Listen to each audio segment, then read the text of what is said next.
Naniniwala ang lead counsel ni dating Pangulong Rodrigo Duterte na si Attorney Nicholas Kaufman na walang jurisdiksyon ang International Criminal Court sa kaso ng kanyang kliyente dahil umatras na ang Pilipinas sa Rome Statute bago pa man sinimulan ang investigasyon. Alright, Reaction TV Base nagbabalik. Reaction. Napakaganda po ng pag-uusapan natin ngayong mga kareaksyon na mantakin po ninyo. Uuwi na ang Pangulong Duterte. Mapapaaga ang uwi ng Pangulong Duterte. Ngayon, itong mga makakaliwang komunista na para yatang ayaw nilang ipauwi ang Pangulong Duterte. Bakit? Kasi dito nga sa Pilipinas, nagre-rebelde ang mga yan eh. Ayaw nga nilang kilalanin ng republika eh. Di ba? Kaya nga meron silang mga armadong pakikibaka dyan sa bundok eh. Kung kinikilala nila itong republika natin, hindi na nila dinala doon sa Dahey. Sino ba yung mga promotor na nagdala doon kay Pangulong Duterte sa Dahey? Di ba? Sino nang una dyan? Yung mga makabayad black? Anyway, mga ka-reaction, bago po natin simulan ang ating napakagandang reaction video, huwag po ninyong kalimutang mag-subscribe, i-like at i-share ang ating video. Nakita po ninyo ang ating silver play button, mga ka-reaction. Nakasulat po dyan ang pangalan ng ating Pangulong Duterte. Reaction TVPH, thank you President Mayor Duterte. Kaya kung hindi ka pa nakakapag-subscribe, ay mag-subscribe ka na. Dahil dadaling ko yung personal sa ating Pangulong Duterte. Doon sa Davao, makauwi man siya o hindi siya makauwi, ay ahatid ko yan sa Davao, mga ka-reaction. Ito po mga reaksyon, ito na. Huwag na po natin patagalin ha, ito po. Naniniwala ang lead counsel ni dating Pangulong Rodrigo Duterte na si Attorney Nicholas Kaufman na walang jurisdiksyon ang International Criminal Court sa kaso ng kanyang kliyente dahil umatras na ang Pilipinas sa Rome Statute bago pa man sinimulan ang investigasyon. Iginit din ni Kaufman na may compelling argument ang kampo ng mga Duterte na sapat para ipawalang bisa ang kaso bago. Alam po ninyo, malinaw po na ang mga nagpadala sa Pangulong Duterte doon sa Dahey ay punong-puno ng galit, punong-puno ng puot sa kanilang mga puso. Di ba? Ang usapan dito, paglabag sa batas, ang bintang sa ating Pangulong Duterte, crimes against humanity. Pero ayaw naman nila sumunod sa rule of law. Ayaw nilang sumunod sa due process. Kinidnap nila ang Pangulong Duterte ng labag sa batas, labag sa kalooban, at hindi sumunod sa alituntunin ng batas. Ganyan po ba ang ating gobyerno ngayon? Ganyan ang ating mga namumuno ngayon? Wala silang batas-batas. Basta sinabi nila, padala doon sa Dahey, meron siyang arrest warrant. Paano yung Article 59? Wala nang Article 59. Wala na yan ngayon. Ang malaking katanungan, mga ka-reaction, kapag nakauwi ang Pangulong Duterte ng buhay, at kapag nakauwi naman ang Pangulong Duterte nang wala ng buhay, palagay ko po, pareho lang ang magiging resulta nun. Di ba? Pero mas malupit kapag nakauwi ang Pangulong Duterte nang wala ng buhay, naku po, yan na. Yan ang sinasabi natin. Kasi ngayon, nakita po natin mga ka-reaction, ilang percent po ang mga nagugutom sa Pilipinas? 27 to 30%? Kada 100 tao, 27, 30 ang nagugutom.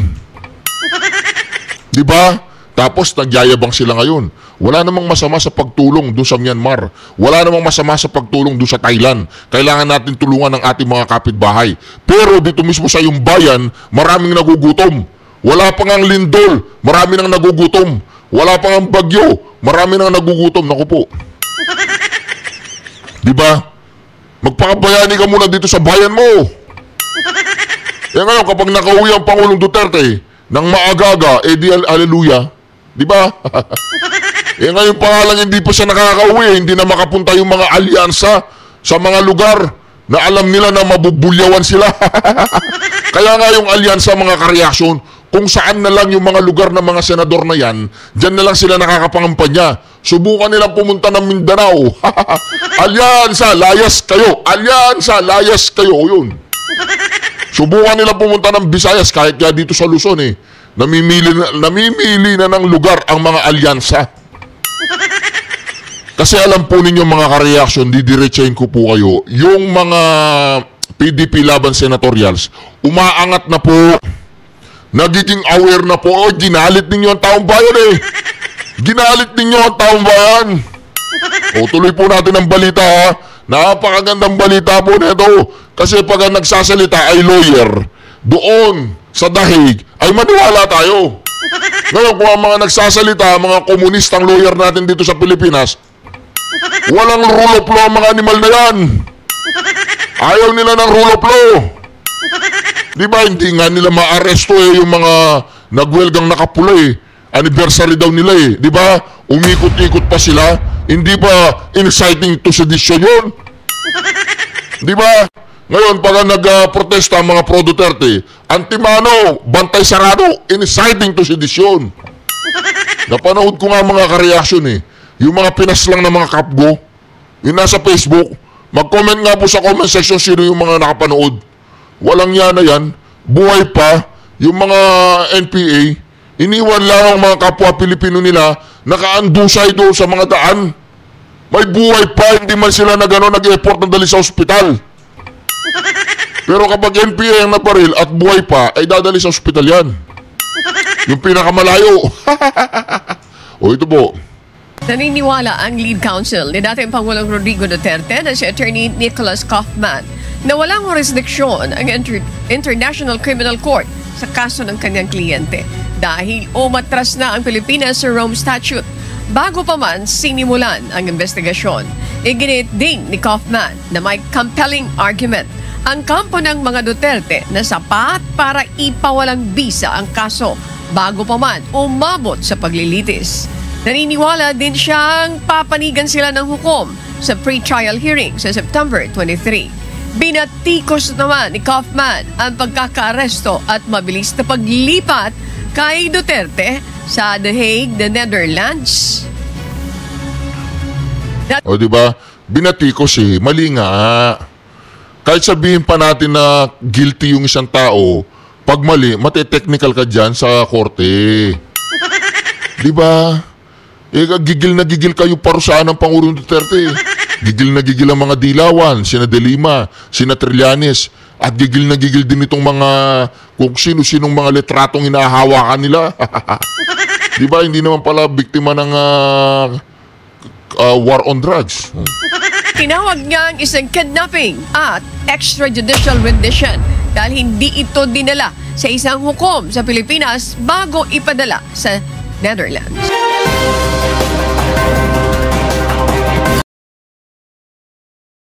Kapag nagbalita ang mga mainstream media, ganun lang. Ganun lang, oh, ito ha. Ito. Paano hindi illegal ha? Paano hindi illegal ha? Ito. Last time, sagot ko lang, sir, bigyan mo ko aeroplano. Oo. Hindi, ayos. And then the rest, you planned everything. Pero matagal na yun eh. Ang plano na yan, matagal na yan. Hindi yan spur of the moment eh. Matagal na yan. And, nagkataon lang. So, ibig sabihin, totoo po yung sinabi po ng mga eksperto na itong tinatawag na illegal, extra-illegal rendition or kidnapping. Ayan po mismo pong si Torrete, sinabi niya matagal na yung plano na yan. So, ibig sabihin, plano yan. Hindi basta-basta lumabas yung warrant of arrest ng ICC. Plano talaga. Oh, di ba? Sagot ko lang, sir, bigyan mo ko aeroplano. Hindi, ayos. And then the rest, you planned everything. Pero matagal na yun eh. Ang plano na yan, matagal na yan. Hindi yan spur of the moment eh. Matagal na yan. And,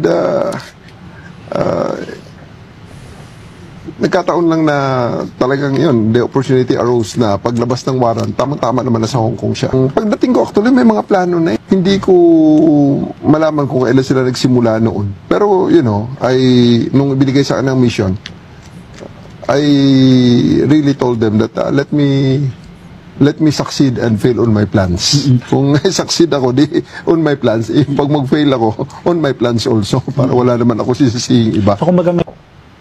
O, di ba? proud na proud pa po si Torrete sa ginawa niya sa Pangulong Duterte na dating Commander-in-Chief. Proud na proud siya sa ginawa niya kahit walang warrant of arrest. Proud na proud niya sa ginawa niya kahit hindi niya sinunod yung rule of law, yung Article 59. Sinasabi nila na wala ng jurisdiction ang ICC kaya hindi dapat i-quote yung Article 59. Wala na palang jurisdiction ng ICC, bakit binigay niyo pa sa kanila kung naniniwala kayong walang jurisdiction? Ngayon, kung binigay niyo sa kanila, ibig sabihin naniniwala kayo sa sinasabi ninyo noong 2019 or 2018, nasa loob pa tayo ng ICC. Di ibig sabihin, pwede pang i-quote yung Article 59 ng akusado. Di ba? Sila, pwede nilang sabihin na nung naganap yung di umanong GK, ay under pa tayo ng ICC. So, ibig sabihin, under pa tayo ng jurisdiction ng ICC. Di ibig sabihin, pwede natin gamitin yung Article 59 katulad ng paggamit ninyo nung 2018 or 19 na under tayo ng jurisdiction. Di ibig sabihin, yung ginawa ninyong pagdukot sa Pangulong Duterte na tinatawag nyo yung mayroong arrest warrant, meron pa rin jurisdiction. O bakit tayo, pag sinasabi yung Article 59, di sinasabi ninyo bakit? Hindi na tayo under the jurisdiction of ICC. Kaya hindi na natin pwedeng gamitin ng Article 59, mga Di po ba mga ka-reaction? Alatadong alatado. Ang nangyari ay isang kidnapping. Kaya pagdating ng araw, mananagot sila sa kasong kidnapping. Ngayon pala, sinasabi ko na. Noong 2022, sinabi ko na. Lahat ng bumoto kay Bongbong Marcos, ano sabi ko? Meron kayong dugo sa mga kamay ninyo. Sinabi ko na yun Noong 2019 Hindi 2022 Hindi kayo nakinig BBM na kayo ng BBM Di ba? Sasabihin niyo, kasi si Isko Moreno ganyan. Si Isko Moreno kasi binanata niya ang Pangulong Duterte. Ano ngayon? Binanata niya ang Pangulong Duterte. Politika yan Ang tanong, si Isko Moreno ba isang katulad ng mga magnanakaw? Di ba? Kaya naman ano sinabi ko sa inyo noong 2022 kayong bumoto kay BBM. Lahat kayong bumoto kay BBM, sangkot kayo kapag may nangyaring hindi maganda sa Pilipinas. Kayo'y kasama at may dugo ang inyong mga kamay. Inano ninyo para inano ninyo nilagay ninyo dyan winarningan ko na kayo ngayon nangyari. Ang sinasabi pang kidnapping hindi krimen? Di ba? Mga managugutom ngayon. Sinabi ko na noon pa. Ngayon. Sabi nabudol. Di okay. Pinapatawad ko na kayo, nabudol. Hindi mo naman masasabing, nabudol kami. Ngayon, yung consequences ng isang boto, nabudol, di ba? Kaya kayong mga bumoto kay Bongbong Marcos sa sinasabing nabudol, magbayad kayo. Anong gagawin ninyong kabayaran? Ikampanya ninyo yung PDP laban. Diyan kayo bumawi. Magpagawa kayo ng tarpaulin, lagay nyo sa tapat ng bahay ninyo, ilagay nyo sa mga kotse ninyo. Yun na lang. Pwede na yun. Kailangan natin may panalo ang PDP laban para kay BP Sara Duterte dahil i-impeach nila yan. Di ba mga ka-reaction?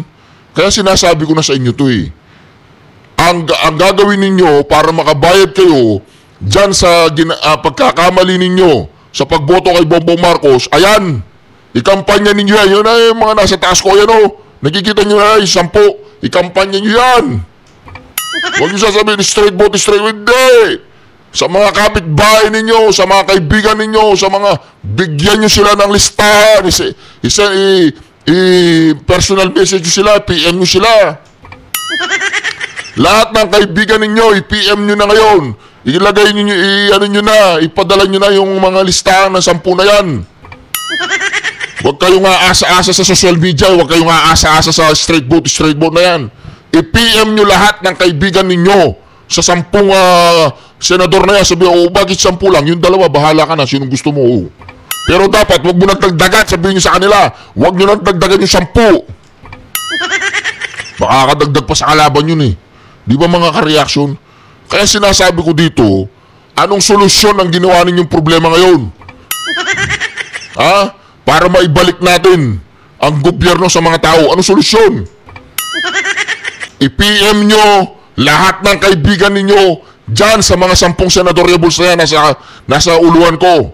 Ha? Ilagay ninyo sa kanyang mga kotse, magpagawa kayo ng tarpaulin. Ilagay nyo sa tapat ng bahay ninyo, sa tapat ng tindahan ninyo. Ha? Lahat tayo, gawin natin yun sa dami natin para na rin tayong naglagay ng maraming tarpaulin kung saan-saan. Ay, hindi ninyo kaya, magtiis tayo ngayon. Kung hindi natin kaya nyo ipanalo yung 10 na yan, wala na. God bless, God save the Philippines. Di ba mga kareaksyon? Ito pa. Muli nagkausap si dating Pangulong Rodrigo Duterte at ang abogado niya sa International Criminal Court na si Attorney Nicholas Kaufman. Ang mga plano ni Kaufman, ibabalita sa atin ang kasama natin si Marie Sumali, live mula sa The Hague, Netherlands. Natin nagre-react tayo sa balita ng mga mainstream media. Babalansin natin ito. Titignan natin kung ano sinasabi nila. Kaya itong mga mainstream media, nag-iingat na rin ngayon. Dahil 100% mapupulahan sila ng mga vloggers. Kasi nagre-react tayo sa balita nila kung totoo o hindi. Alam naman natin yung totoo tsaka hindi. O di ba si Maris Umali nga, binubulyawan na dyan sa dahi. Tsaka yung mga pinadala nilang mga reporter dyan eh. Mga bias mantakin mo yan.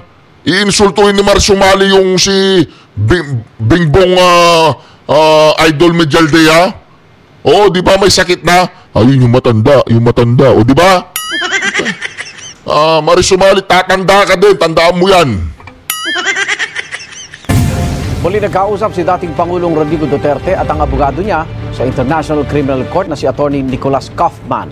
Ang mga plano ni Kaufman, ibabalita sa atin ang kasama natin si Marie Sumali, live mula sa The Hague, Netherlands. Maris. Igan, pasado alas 12 na nga ng hating gabi ngayon dito sa the Netherlands at naniniwala ang kampo o yung defense team ni dating Pangulong Rodrigo Duterte na mapagbibigyan ng International Criminal Court oras na humiling sila ng interim release para sa dating Pangulo.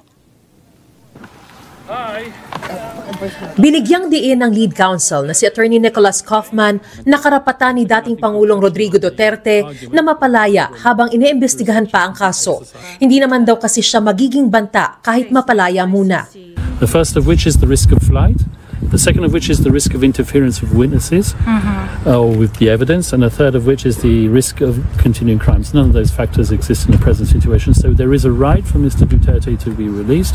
Hindi man masabi kung kailan ihahain, tinatrabaho na raw nila ang paghiling para sa interim release. Sabi pa ni Kaufman, kukumbinsihin nila ang pre-trial chamber judges na walang jurisdiksyon ng ICC sa kaso dahil naging epektibo na ang withdrawal ng Pilipinas sa ICC bago pa masimula ng investigasyon. There is a compelling argument that the court cannot exercise its jurisdiction over the Philippine situation.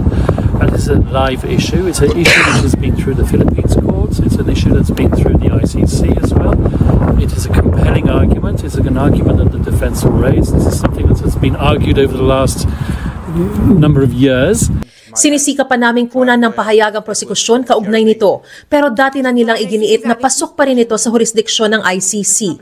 Maging ang International Criminal Court, sinabing meron silang jurisdiksyon sa mga krimeng naganap bago kumalas ang Pilipinas sa Rome Statute.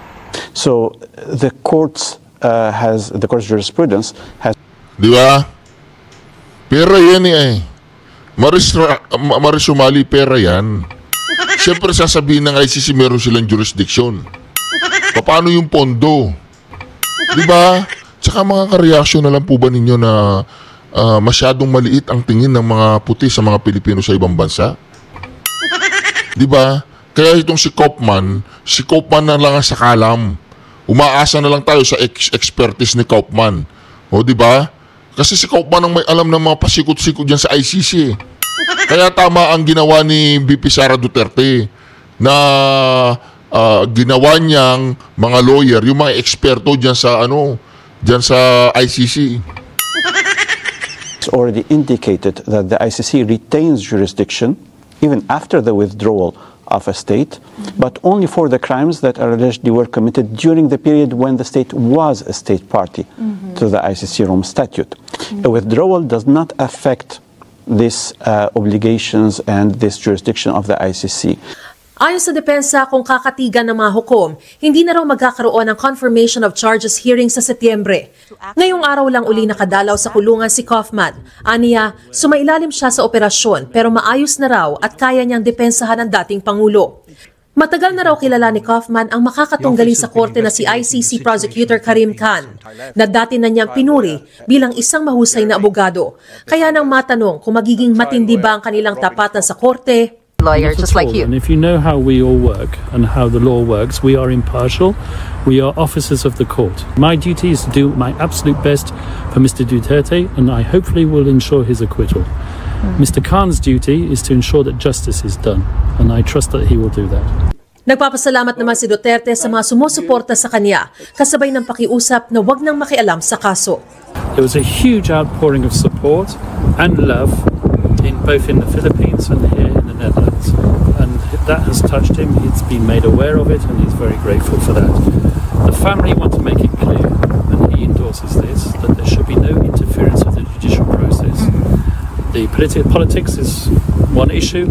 There should be full respect for all participants in that process, the prosecution, the defense and the victims counsel, who will make their submissions in due course.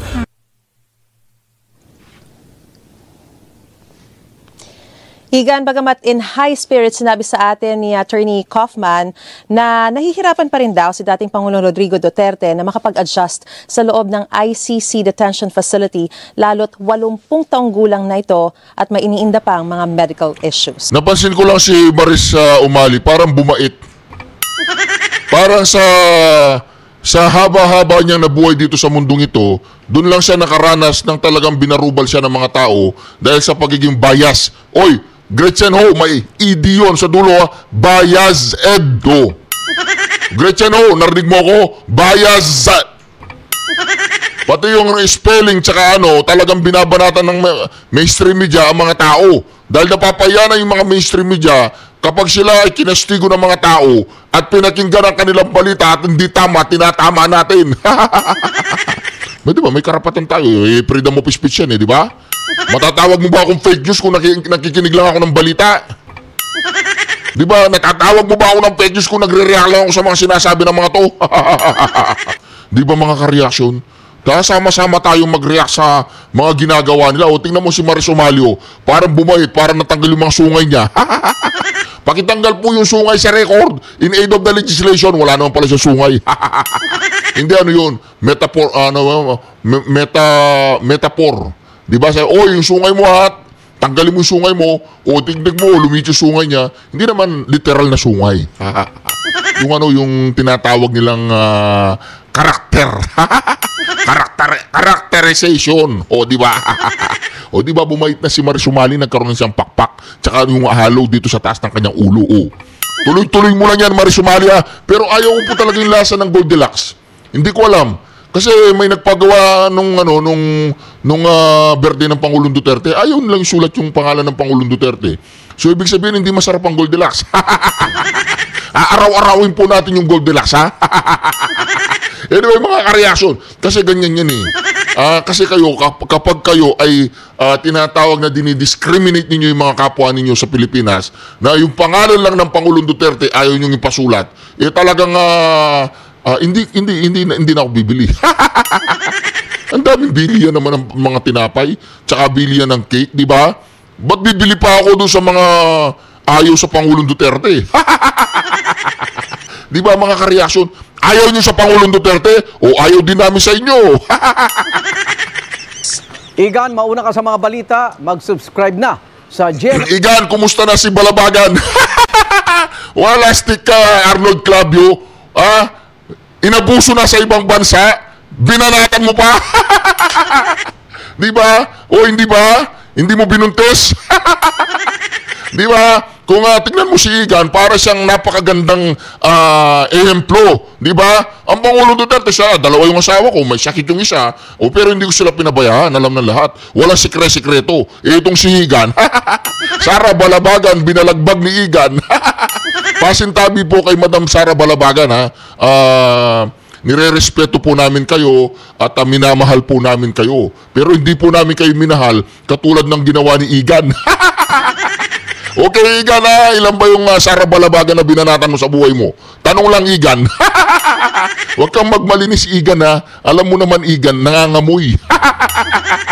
Anyway, mga ka-reaction, maraming salamat muli sa pagsama ninyo sa ating napakagandang reaction video. Huwag po ninyong kalimutan mag-subscribe, i-like at i-share ang bawat video natin. Igan, Sara Balabagan. God bless you all. Duterte! Duterte! Duterte! Duterte! Duterte! Oh, nagagalit si Igan. Oh. Pakitanggal nga po yung sinabi ko kanina yung need of the legislation. Magaling si Igan, oh. Matulis ka rin pala, Igan, ha? Matulis ka rin. Sa lahat ng mga kampanya nung nakaraan, ay sinasabi niya, eto talaga, eto ang pambato natin, ha? Proud ako sa'yo, sabi niya talaga. Sabi niya, hindi ito lumapit sa akin, eh. Tama ako ang naghanap sa kanya kasi gusto ko itong matalinong ito, ha? Marami itong magagawa. Ayan. Number 38, Rodante Marcoleta. Ganun ang pagkakasabi niya. Sabi ni Pangulong Digong, talagang ano. Ipagpatuloy natin ang suporta kay Senator Marcoleta. Tawagin ko na lang Senator. Gusto ko siya talagang maging senador. Tulungan natin siya, mabait, matalino, integrity. It's very important. Pati may mabuhay. Marcoleta, iboto ninyo. Kaya pala parang sabi niya, nakita mo ba yung statement ni, ang ganda nung sinabi ni, ni Jimmy Bondoc, ha? Tungkol kay kung Dante Marcoleta, ang ganda nung pinost niya. Sabi niya doon, ito kahit na, sabi pa nga niya, di ba? Kahit hindi na ako manalo, manalo lang ito ay ayos na. Kaya pala sabi niya, kaya hindi ko pala niya masisisi kung si Pangulong Digong, kung bakit ganun sinasabi niya, kung bakit kay kung Dante Marcoleta. Todo suporta. Yes. Kung minsan nga parang nagsiselos pa siya ng konti. Pero nung nakilala pala niya, ganun pala. Ano, ha? At dahil dyan, Jen, salitaan pa lang yan, ha? Alam mo ba na umangat sa survey si Kong Dante Marcoleta? Umangat sa survey? So, umangat? Di ba dati nasa 20 plus siya, di ba? Yung huli, pinaka 21. Eh, dito sa isang survey na ipinalabas, nako, asan ba yung survey na yun? Baka mabigla kayo, ha? At ito yung may batayan ito, may analysis din ata dito, Nelson, ha? Ganun ba? Ay, kung sa bagay, sinasabi na natin, di ba, na kapag na-aresto si dating Pangulong Duterte, mukhang hindi ito makagaganda sa mga kandidato ng administrasyon. Diba? At mukhang yun na nga ang nangyayari ngayon, Nelson. Eh, alam mo ba, Jen, ha? Sa survey, ay kung anong number na si pumasok na ba sa alam mo yung Magic 12, lagi yan ang pinaglalabanan dyan, eh. Sino ang nasa Magic 12? Nasa Magic 12, baka Magic sarap. Nasa Tyson ni dalawa sila, 11 at 12. Sino? Manny Pacquiao dyan. Survey period, March 15 to 20. Bago ito? Ito kasi ito yung petsa dyan na inaresto si Pangulong Duterte. Ka-aresto na March 11 yung pagkaka-aresto. So, ito, alam na ng tao ang pagkaka-aresto. May masasabi mo ba na may factor na dito? Malaki. At ito dyan ay maaaring magbago pa, ha? Maaaring madagdag pa yung mga pangyayari pa. Kasi after ng pagka-aresto, di ba maraming mga diskusyon na lumabas, maraming argumento. Lalo pa ngayon na mas lumilinaw ang mga argumento. At publiko, isa sa mga kilalang server firm din po ito sa Pilipinas, ha? Ang Publicus Asia, Nelson. Matagal na po ito naglalabas ng mga survey.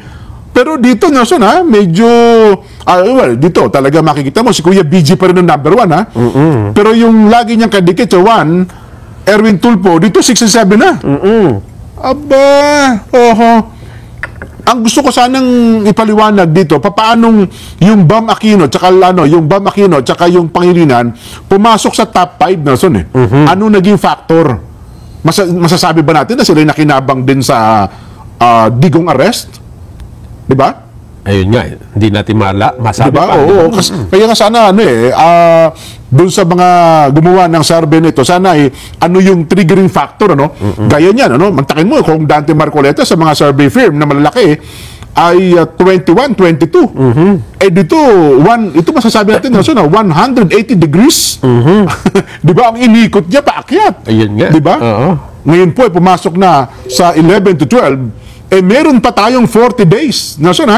May 40 days pa tayo bago dumating ang eleksyon.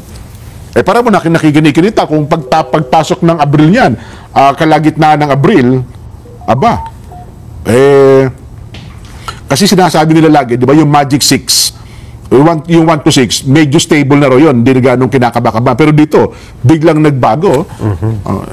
Sana ay may magpaliwanag ng sa mga taga-Publicus Asia, kung sino man ang nasa Publicus Asia. At hindi lang yan, Jen. Matatandaan mo, ang dating Pangulong Duterte, nung tumakbo siya sa pagka-presidente noong 2016, hindi naman din siya lumalabas sa survey. Ang pinaka 2 weeks before, number 3 pa siya, Nelson. Natatandaan ko yun. 2 weeks before, number 3. 3%. Hindi pala number 3, kundi 3% pa rin siya.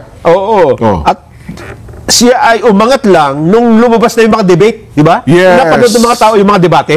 At dun siya mas yung 2 weeks hanggang 1 week ng election. Nabigla sila nung isang linggo, 1 week before elections. Ano nangyari? Bakit nagkaganon? Bigla sila naghabol ngayon. Kasi ang una nilang binabanatan, hindi si Digong Si Binay. si Binay. Di ba? Grace po. Sila, tsaka yung Marojas Parang dating nga sa kanila yung Digong, ay wala yan, spare tire yan. Hindi natin, hindi threat sa atin yan. Yun ang and the rest is history. Nason. Ako personal ko lang naman ito, hindi naman tayo nagdudunong-dunungan sa mga ganito, Nelson. Iba kasi ang nangyari ngayon sa eleksyon, maraming factor na pwedeng magpabago sa naging takbo ng politika ngayon. Bigla. May mga turn around.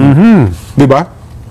At ito na hindi bagong pangyayari dyan sa madalas na mga eleksyon, bigla na lang may nangyayari, sumisikat ngayon yung bagay. Diba? Last elections, Nelson, kung senador ang pag-uusapan, yung Ruben Padilla, hindi rin, mababa din yan.